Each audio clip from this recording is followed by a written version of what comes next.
আলাইকুম। আজকে বহুদিন পরে করিম গার্ডেনের অর্চার্ড থেকে ডিসপ্লে সেন্টার থেকে আমি মাসুদ করিম পিছনে আছে আজকে ভিডিও করছে আমাদের নিউ মেম্বার মো। যেহেতু সাইট্রাসের সিজন শুরু হয়েছে এই জন্য একটু একটু করে আপডেট দেই, আপনারা দিবেন আপডেট। আসলে তথ্য আদান প্রদান না হলে তো ডেভেলপ করা যায় না। আজকে প্রথমে আমি দিব কাশ্মীরি কিন্নু। এই কিন্নু আসলে ওরা বলে, আমরা কেনু বলি। কেনুটা হলো ইন বিটুইন অরেঞ্জ অ্যান্ড মালটা। এটা ইচ্ছা করলে চোচাটা খুলতে একটু কষ্ট হয়, কেটে খাওয়াটাই বেটার। এটা একটু লেট ভ্যারাইটি, অরেঞ্জ শেষের পরে এটা আসে। এটার বেসিক নেম আপনারা কয়েকটা নামে এটাকে চিনে। একটা হলো পাঞ্জাব কিন্নু, পাও কিন্নু, কাশ্মীরি কিন্নু। মেইন উৎপত্তি স্থল কিন্নুর আমরা যেটা জানি পাঞ্জাব। এখান থেকে বিভিন্ন জায়গায় ছড়িয়ে গেছে, বাংলাদেশে আসছে। আর বাংলাদেশে কেউ নিয়ে যায় বললে কি আর বাংলাদেশি কিন্নু বললে হবে না। এটা আসলে অরিজিনটা পাঞ্জাবেরই। তো যাই হোক, আমরা কাশ্মীরি কিন্নু বলি কেন, আমরা প্রথমে জানতাম না। আমরা এটা আনছি কাশ্মীর থেকে। আসলে কোথাকার বলতে পারবো না, এটা নিয়ে অত তর্কেও আমরা যেতে চাই না। আজকে আপডেটে যদি দেখেন আপনারা, এই কিন্নুগুলা এবার হয়েছে অসম্ভব রকমের খরাতে কমলা খুবই কম হয়েছে। কিন্তু মাশাআল্লাহ কিন্নুর আমার প্রায় মাদার ট্রি আছে 20টার মতো, প্রত্যেকটাতে ভর্তি কিন্নু। কিন্তু কমলাটা এবার কম হয়েছে। ইভেন বাড়িওয়ান মালটা ভিয়েতনাম মালটা হয়েছে কিন্তু কমলাটা এবার ভালো হয়নি। পাকিস্তান কমলা ভালো হয়নি, ফলন খুবই কম। প্রচুর মুকুল আসছিল, খরাতে মুকুলও পড়ে গেল, পাশাপাশি আপনার গুটিগুলা হলুদ হয়ে পড়ে গেল, ঠেকাতে পারেনি। এখানে পাশে এটাও কিন্নু গাছ। এই যে দেখেন কিভাবে ধরে এটা।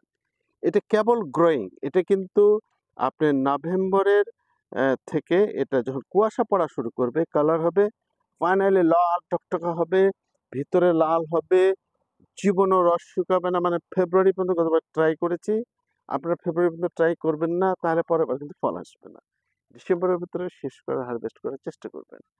কেবল এই যে রং একটু একটু করে আসতেছে, ইনশাল্লাহ। এটা কিন্তু আপনার বলা যায় এটা হলো সানবার্নটা আপনার দুপুর 2টা থেকে 5টা এর ভিতরে যেখানে ডাইরেক্ট সান লাগে সেটি বার্ন হয়ে যায়। এটাকে আবার রেমেডি দেওয়ার জন্য আমরা একটি স্টাইল করেছি, নর্মাল পেপার দিয়ে দিয়েছি। এতে করে যদিও ফ্রুট ফ্লাই বা এটা খুব একটা এফেক্ট করে না, পাকলে একটু একটু করে। ভিয়েতনাম মালটাটা একটু বেশি করে, এরা তো খুব একটা করে না, মানে ফ্রুট ফ্লাই। আপনারা যেটা করবেন, ইচ্ছে হলে করে রাখলে দুটো কাজই হবে, ফ্রুট ফ্লাইয়েরও কাজ হবে। এটা কিছুই না, এটা দিয়ে বেঁধে দিলে তাহলে যে সাইডগুলো আপনার রোদ ডাইরেক্ট পড়ে সেই সাইডে এরকম করে আপনারা প্রিভেন্ট করতে পারেন সানবার্নটাকে। আসার আগে আমি একটা কেটে দেখলাম যে এবারে প্রথম ভিতরে কেমন দেখা যায়। তো ভিতরে আসলে সত্যিকার অর্থে এটা এখনো বিচি সবুজ, কিছুই হয়নি। এই যে দেখেন কেবল রং আসতে শুরু করেছে, এই যে এগুলো কিছুই হয়নি। তো এটা বলা যায় যে এখনো হয়তোবা আর 1 মাস পরে কালার টালার চলে আসবে, কিছুটা হলেও পোক্ত হবে। তবে যে কোনোভাবেই হোক আপনারা এটা ডিসেম্বরের আগে খাওয়ার উপযোগী হবে না। এটা নিয়ে আমি একটু আশাবাদী হয়েছি।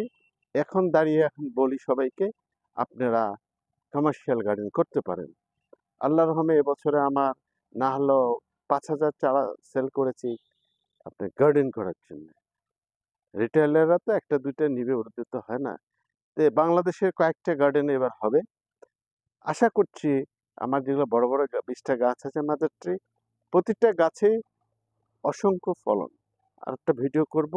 আরেকটা হলো সুবিধার যেটা, এই খরায় এই ওয়েদারে একমাত্র কিন্নু প্রচুর ফলন দিল, অন্যগুলো দিল পয়েন্ট নোট।